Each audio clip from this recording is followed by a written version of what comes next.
Anthony Daniels built his name like a fortress. Glass towers in Victoria Island, fleets of executive cars, a corner office, with a view that made men reconsider their ambitions. He wore success like a tailored suit and expected the world to applaud on cue. At home, however, the applause was a whisper.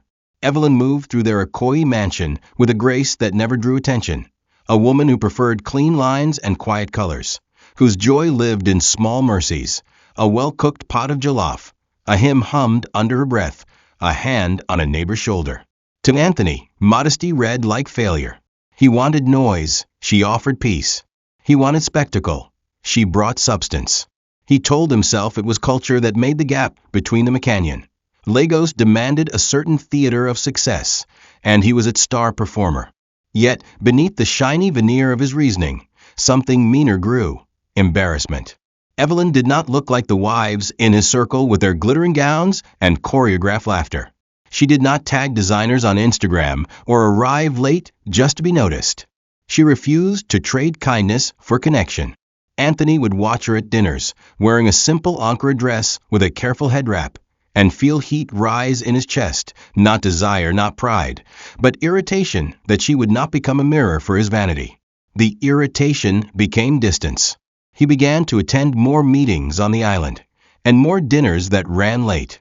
He started sleeping in the second bedroom for a few nights to catch up on work, then found he preferred the quiet there, the quiet that did not ask him who he was becoming. When Evelyn placed a plate before him, he tasted only the lack of garnish. When she asked about his day, he heard judgment in her gentleness. Anthony told himself he deserved more, that the man who built empires could not be tethered to a woman who refused the stage. Pride, once his engine, turned into a knife he aimed at the person who loved him most. Sonia arrived like perfume, noticed before she was seen, lingering after she was gone. She was younger, breathtaking, and sharp as the stiletto heels she balanced on without effort. Her skin glowed under lounge lights. Her laughter traveled through rooms like an expensive rumor. She knew which cufflinks suited Anthony's suit, which wine name impressed which investor, which smiles to give and which silences to keep. When she told him, "You're a king, Anthony. Stop hiding behind a woman who doesn't understand the throne," he felt something in him stand taller. Where Evelyn's presence steadied him, Sonia's attention electrified him, and he mistook electricity for love. Sonia learned his world with the efficiency of a strategist.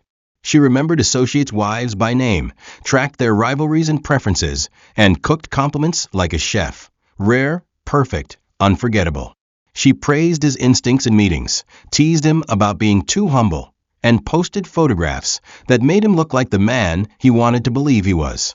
With her, dinners turned into performances and introductions into coronations. She practiced calling him my man in public, a soft possessiveness that made his pride preen. When she wrinkled her nose at Evelyn's village style and called it unserious, Anthony did not defend his wife. He laughed, then looked away. In quiet moments, Sonia planted the idea like a seed. Why settle for shame at home when he could have harmony? Some great men had 2 wives, she said, lowering her lashes as if reciting scripture. Our people understand legacy. You don't have to lose anything. You'll gain balance. The words were velvet, and he let them lie against his skin. What began as fantasy hardened into an argument he rehearsed in mirrors. By the time Sonia traced a circle on his wrist with her finger and whispered, "You know I'm the future beside you," Anthony had already started to believe there was a way to keep the crown and replace the jewel. He chose a Sunday afternoon to make it sound reasonable. The house smelled of fresh soap and roasted plantain. A slow rain tapped the bougainvillea. Evelyn sat at the dining table, writing thank you notes to mothers from her literacy class. Anthony cleared his throat and spoke like a man presenting quarterly results. "We need to talk about our future," he began, and the room cooled. He explained culture and legacy, responsibility and balance, words arranged like soldiers to guard a betrayal. "I want to take Sonia as a second wife," he said finally, voice steady, eyes avoiding hers. "You will still have your place."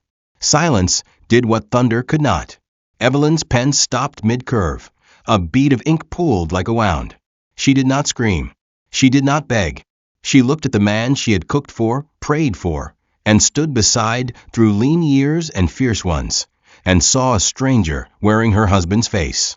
My place, she repeated softly, as if tasting a phrase to understand its poison. She could have reminded him of the nights he had been nothing but fear and ambition, and she had been the hands that steady growth requires. She could have named the years she tucked away savings and dreams to help fund his first risky deal. Instead, she folded her notes, each thank you a small prayer against bitterness. Anthony mistook her calm for consent and pressed on. He said they would make it official, that people would understand, that she would not be shamed. He offered logistics like a bribe. 2 households, fair allowances, scheduled nights, respect. Evelyn listened until the house felt too tight for breath. Then she stood and said, "If you make room for shame in your bed, it will sleep in every room." She excused herself, not to cry, but to stand by the window where the rain worked the garden into clean scent. Pride told Anthony he had been reasonable. Something older than pride told him he had just broken something that would never heal the same. 2 days later, the email landed in Anthony's inbox. Associates' annual celebration. Save the date. It was the crown jewel of his network's calendar, a night where the city's power brokers gathered with spouses to renew handshakes and rewrite hierarchies. This year's venue was a glass-walled ballroom in Eco-Atlantic, all river light and ambition, the kind of place where photographs looked like magazine covers. Anthony leaned back in his chair and saw not a party, but a stage. In his mind's eye, Sonia descended the steps in a dress that made conversations pause. He would stand with her, introduce her without apology, and let the room adjust to his new story. He began to prepare the ground. Over lunches and late calls, he dropped her name like a teaser trailer. "You'll meet Sonia at the celebration," he told a partner with a knowing smile. "She understands our world." He commissioned a custom suit, booked the right table, and hinted to the MC that he'd be making personal announcements this year. To Sonia, he sold the dream whole. "It's time everyone sees us," he said, and she glowed like a camera flash.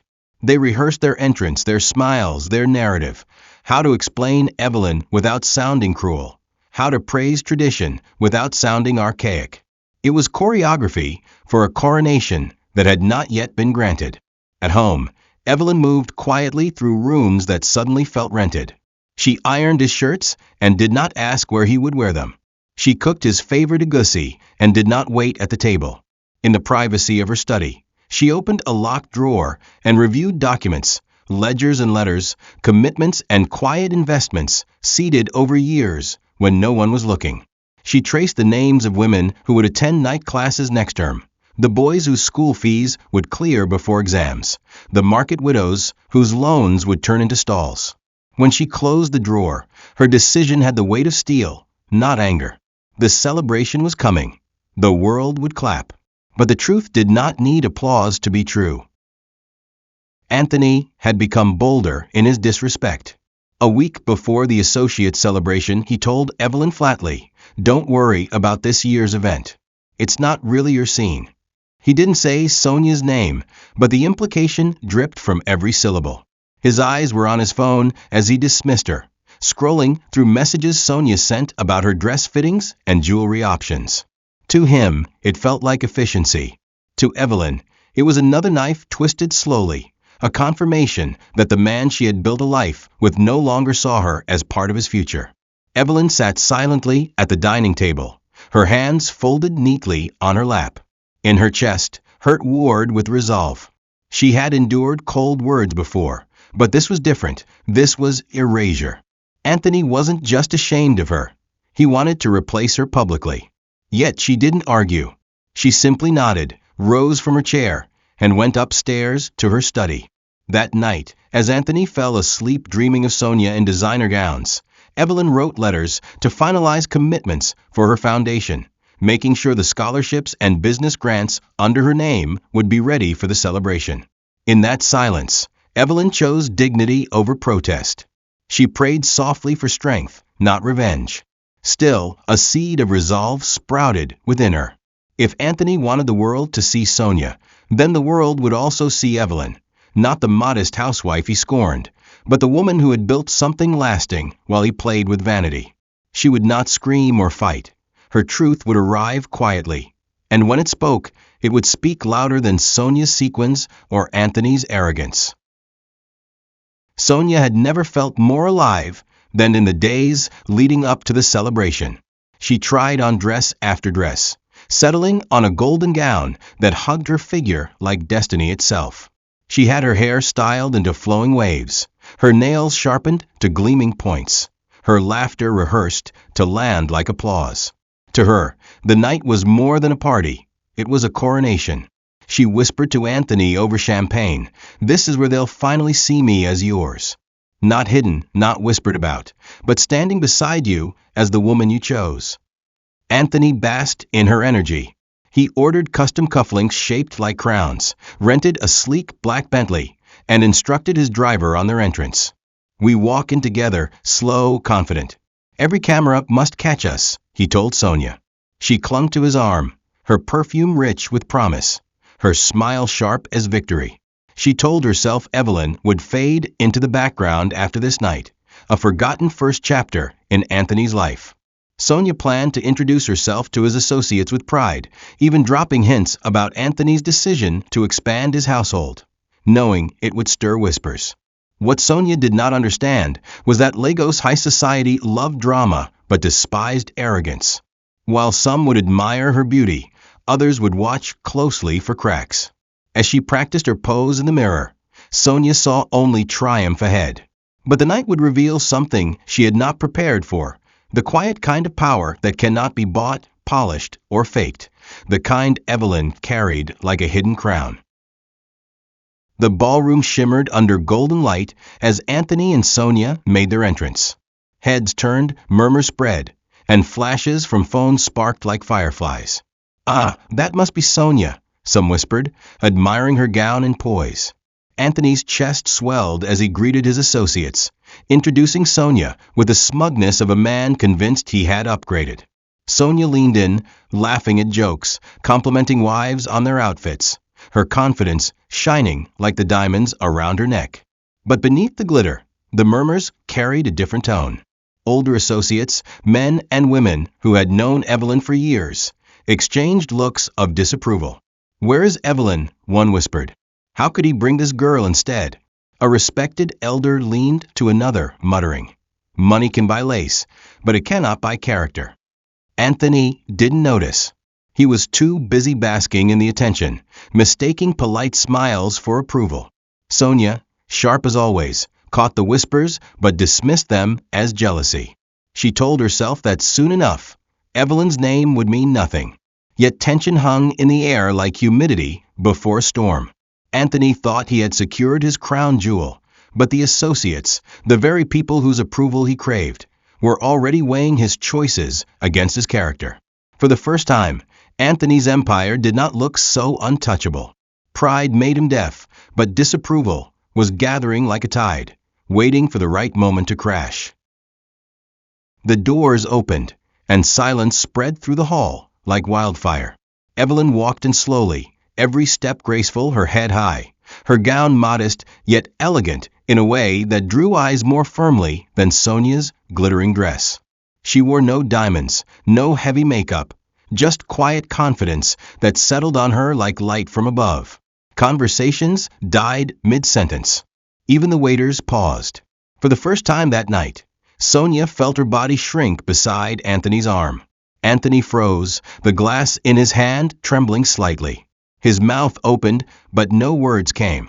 Evelyn's presence was not loud, but it was commanding. She didn't need to announce herself. The room acknowledged her, without hesitation. People who had murmured disapproval earlier now smiled warmly, rushing to greet her. "Mrs. Daniels, we didn't expect you," one said with genuine respect. Evelyn offered a soft smile, her eyes steady. She didn't look at Anthony, not yet. Sonia's throat went dry. All her rehearsed smiles and polished poses suddenly felt hollow. She clutched Anthony's arm tighter, but instead of admiration, she sensed pity in the glances cast her way. The queen she had tried to overshadow had entered the hall, and in that instant, Sonia realized beauty could dazzle, but dignity could silence. The night she thought would crown her as Anthony's second wife had just shifted into a battlefield she could never win. The host stepped forward, tapping the microphone, and the hall hushed. "Ladies and gentlemen," he began, his voice filled with pride. "Before we continue, let us honor the person who made tonight's annual celebration possible. This year's primary sponsor, Mrs. Evelyn Daniels." The applause erupted like thunder. Gasps followed, then murmurs, then a rush of associates rising to their feet in respect. Evelyn moved gracefully toward the stage, her gown flowing with quiet authority. Anthony's jaw slackened, his glass slipping from his hand, shattering at his feet. He had no idea his wife had been the force behind the very celebration he used to display Sonia. The humiliation struck him like a whip. Evelyn, the woman he deemed unworthy, had been financing his circle's most prestigious event. Sonia's painted smile cracked. She shifted uncomfortably in her chair as women in glittering gowns abandoned her to surround Evelyn. Men Anthony desperately wanted to impress now leaned forward, applauding his wife with admiration. For the first time, Sonia realized she wasn't the queen of the night. She was the side note to a story much larger than she could compete with. The celebration turned into a nightmare for Sonia. She had arrived glowing with ambition, but now she was invisible. Associates' wives who had humored her earlier walked past her as though she were furniture. The whispers she overheard cut deeper than knives. Imagine discarding Evelyn for this girl. How foolish can Anthony be? This one thinks beauty is enough. Sonia tried to laugh louder, to regain control, but her voice faltered. She reached for Anthony's hand under the table, but he pulled away, his eyes locked on Evelyn like a man drowning who suddenly sees the shore. Rage bubbled inside Sonia. Rage at Evelyn for stealing the spotlight without effort. Rage at Anthony for faltering. Rage at herself for ever believing she could replace a woman like that. She excused herself to the bathroom, but the stares followed her. Her reflection in the mirror mocked her. The sequin gown, the glittering jewels, the carefully painted face, all meaningless against the quiet, undeniable power Evelyn radiated. For the first time, Sonia felt small, and humiliation gnawed at her heart like hunger. Evelyn stepped to the podium, her presence commanding without trying. She did not raise her voice, yet every ear leaned closer. "True success," she began, "is not measured by the noise we make or the clothes we wear, but by the lives we touch when no one is watching. For years, I have chosen silence, not because I was weak, but because I believed impact speaks louder than display." Her eyes swept across the hall, finally resting on Anthony. For a heartbeat, the entire room seemed to breathe with her. When we are too ashamed of those who stand with us, we reveal more about ourselves than about them. Tonight, I dedicate this celebration not to appearances, but to the children and families whose lives depend on the seeds we plant in secret. The hall burst into applause, genuine and thunderous. Some even rose to their feet, tears glistening in their eyes.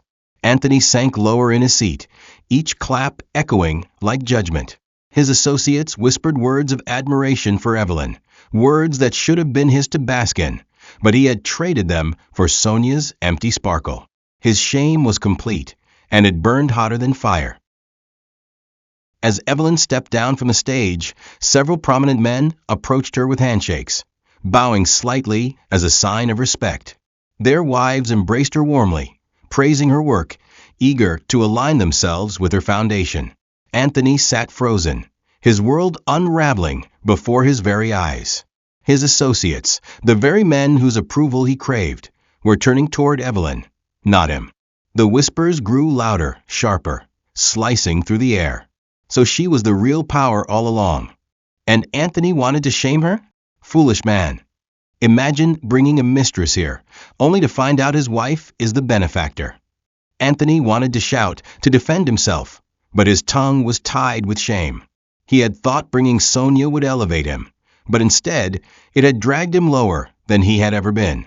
Sonia, sensing the eyes on her, gathered her things and slipped out of the hall. She could no longer endure the humiliation. Anthony reached out instinctively, but stopped himself.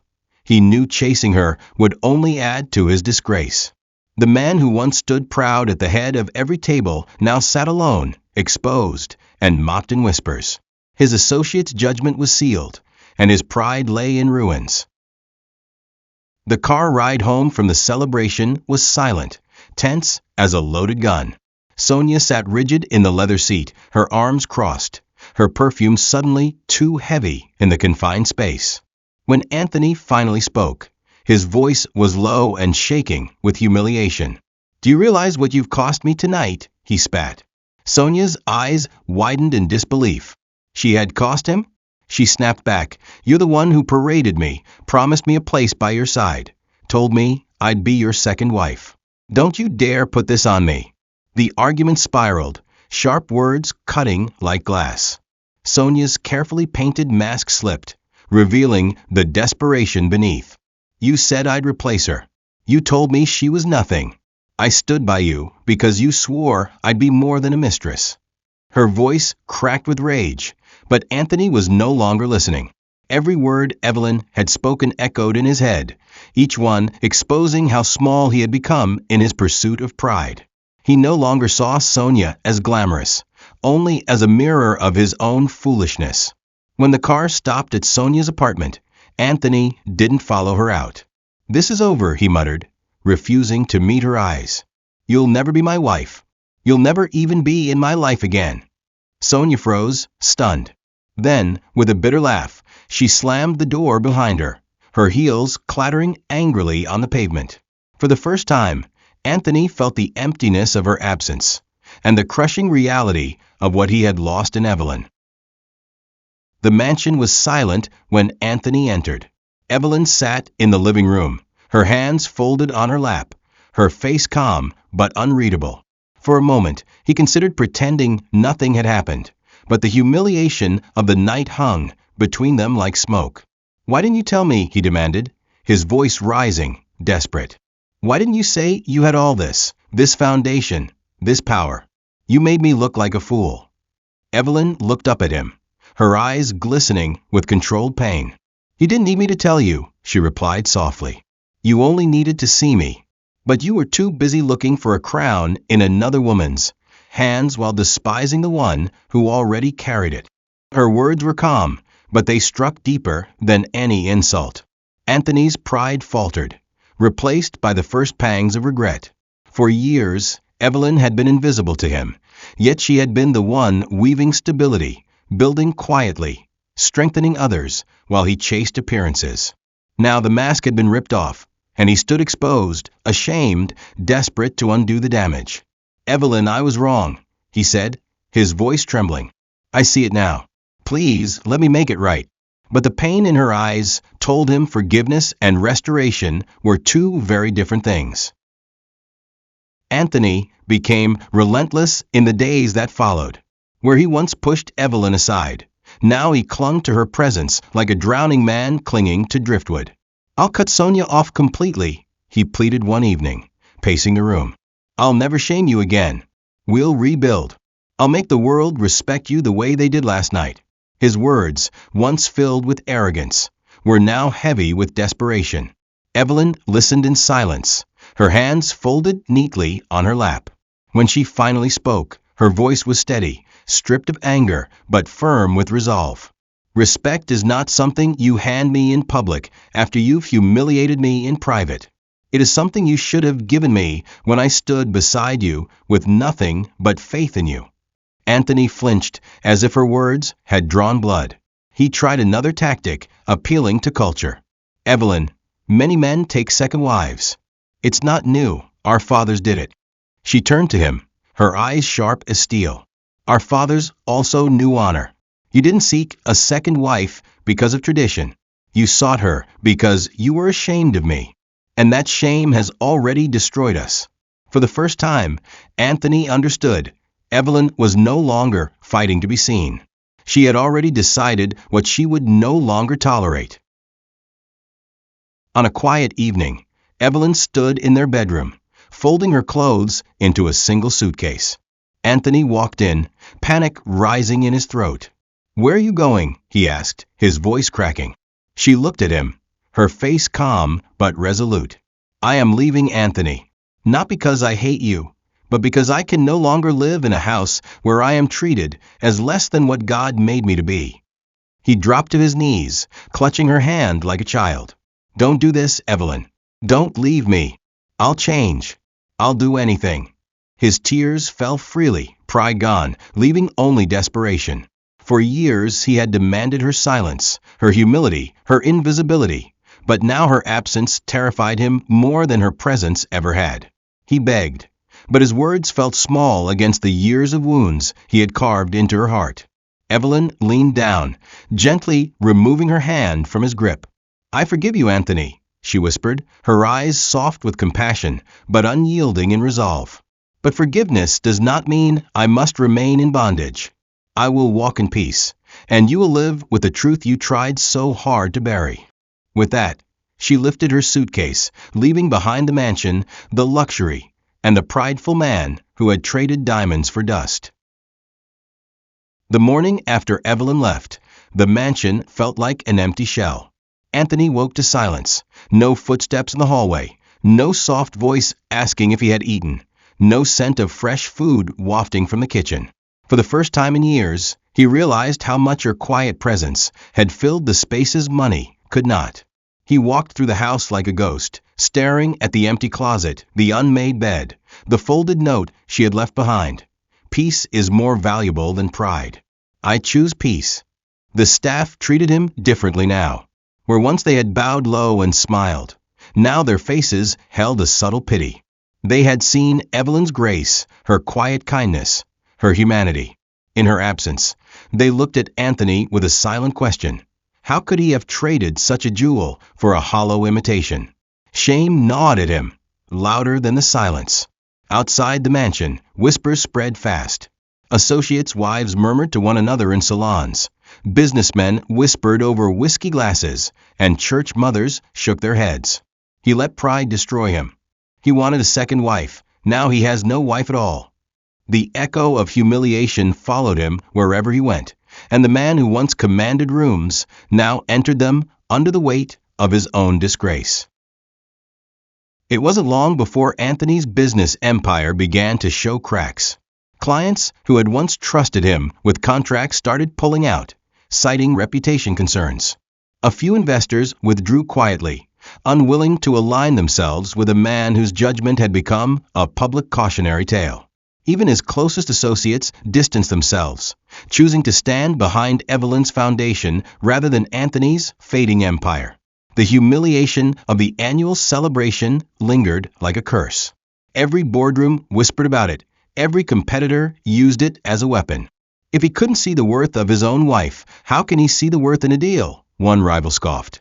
Anthony felt doors closing one by one, and no amount of money or pride could pry them back open. Sonia, too, added salt to his wounds. Spotted at clubs with other men, she mocked him openly in whispers that always found their way back to him. He thought I'd wait for him? Please. I don't stay with losers. The sting of betrayal from the woman he once considered elevating as a second wife made his downfall complete. Anthony, once untouchable, was now a man despised by both friend and foe. Months later, Anthony sat at the back of a modest community hall, disguised in a plain shirt and cap. Evelyn was at the front, speaking to a crowd of children receiving scholarships from her foundation.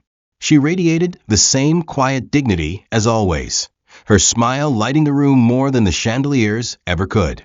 The children clapped, mothers wept, and even elders praised her name. She was not just respected, she was loved. Anthony watched with tears streaming down his face, realizing too late that she had always been the treasure he sought in vain elsewhere. The strength she carried, the grace she lived, the crown she bore, these had been his all along, but pride had blinded him. Now he sat in the shadows, just another man in a crowd, unworthy to stand beside her. For a fleeting moment, Evelyn's eyes swept the room and landed on him. She did not flinch. She did not smile. She simply held his gaze for a heartbeat, her eyes calm, steady, unbroken.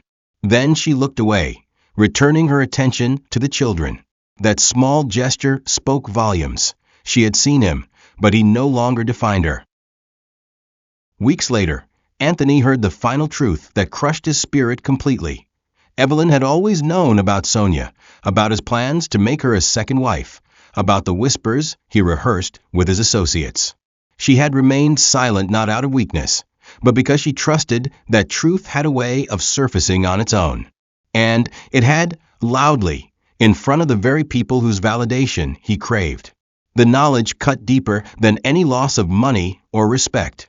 Evelyn's silence had been her strength, a quiet confidence that had allowed pride to destroy itself. Anthony realized that in trying to build a throne for Sonia, he had shattered the crown already resting in his home. Evelyn had been his true partner, his covering, his queen, and he had discarded her. Now every night in his lonely mansion, Anthony replayed the moment Evelyn walked into the associate celebration, her head high, her dignity untouchable. That was the night the truth revealed itself. He had been ashamed of his wife, but in the end, it was his wife who made him ashamed before the world. And that shame would remain his lifelong punishment. Please subscribe and share. Your support means a lot to us. Thank you for watching to the end.